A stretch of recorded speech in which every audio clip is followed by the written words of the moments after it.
Hi, I'm Tim. Welcome to Watchbox, and thanks for logging on. If you love this watch, email me, Team Mosso at thewatchbox.com. The email is in the description below, your purchase and pricing email question line. For buying this or any watch you see on any Watchbox platform, please reach out to me directly. Email tmosso at thewatchbox.com for pricing.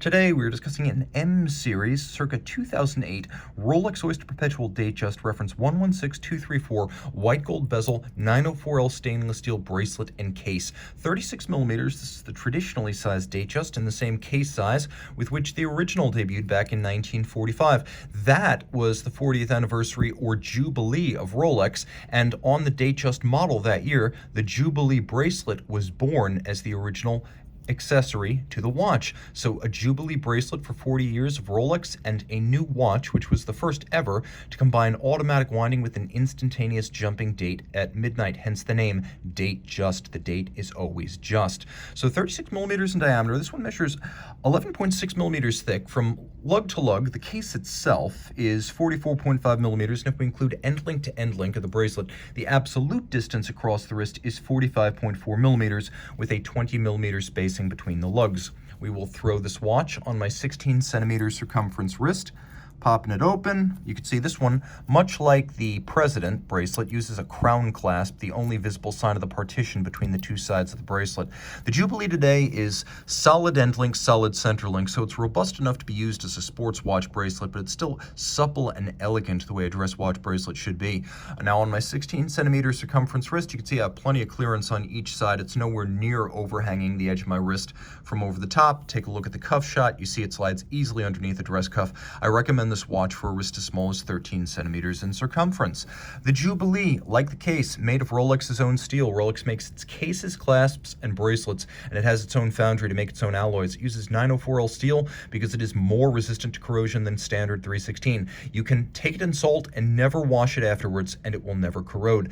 The Jubilee bracelet has larger flanking links with satin finished tops and polished faces, and then smaller intermediate links that are all polished. But you can see there are plenty of gaps between the links to avoid pinching skin, pulling hair, or trapping wrist heat.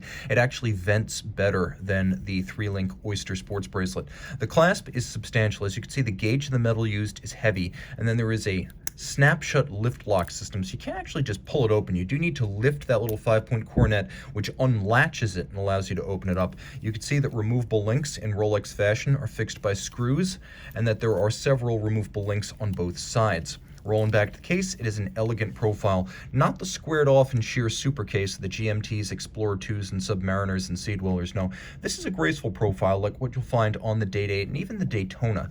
Compound curved flanks, tapered lug profiles, all of high polish, and then we have a bezel that is made of what Rolex calls gray gold. That's a standard industry term for a homogeneous 18-karat white gold alloy that is white gold, but it never gets scratched through to a different color. If this were to get scratched, there's just more white metal underneath, so it never needs to be replated during service because there is nothing to plate.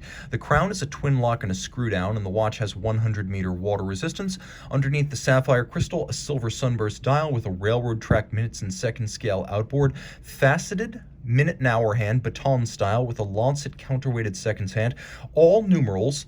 The Rolex crown and the hands are 18-karat white gold to prevent oxidation, tarnish, or color change over time. And note the use of a watchmaker's Roman numeral 4. We have hacking seconds, which means you can pull the crown out all the way and stop the watch to set it against a reference time. Then we also have a quick set date, so we can rapidly cycle that date underneath the Cyclops Eye magnifier.